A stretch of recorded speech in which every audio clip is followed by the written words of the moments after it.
We are doing the periodic table of elements, and there will be 5 points that will be covered.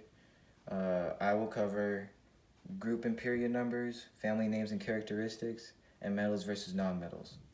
And I'll be covering valence electrons and oxidation numbers.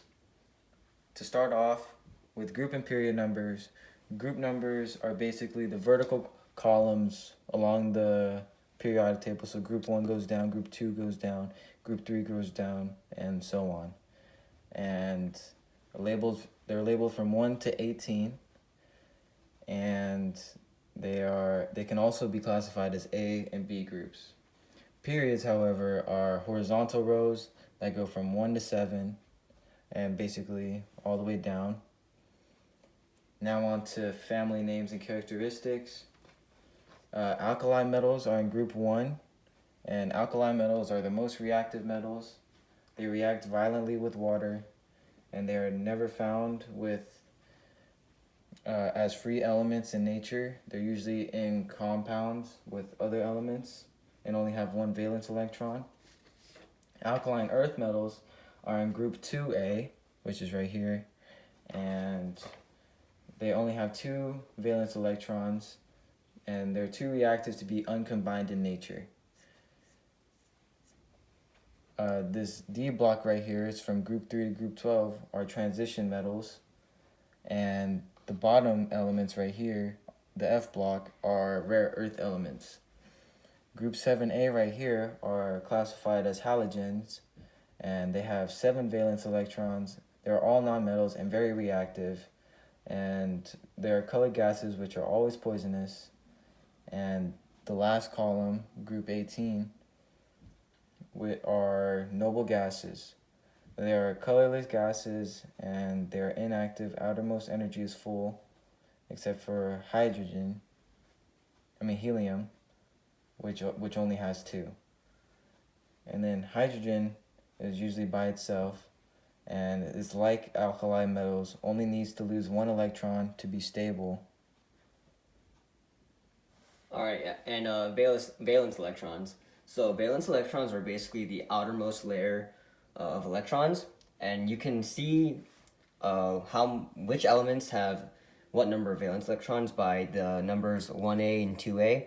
If it's corresponded with the letter A, the number next to it is how many valence electrons that element has in that column. Every element follows the rule of octet, which is basically that you need 8 valence electrons to be stable, and every element strives to be stable.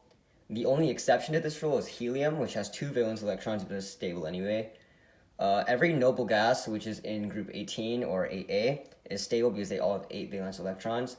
Valence electrons also determine how reactive that element is because it's so eager to combine with other elements. Onto oxidation numbers. Oxidation numbers are basically how many electrons that element wants to lose or gain to become stable. To become stable, an electron, as previously stated, needs to have 8, or it could have 0, which is a completely neutral charge. If you have a number of valence electrons that's lower than 4, you usually want to lose those valence electrons because it's just easier. So groups 1, 2, and 3A would all have an oxidation number of +1, +2, and +3 respectively.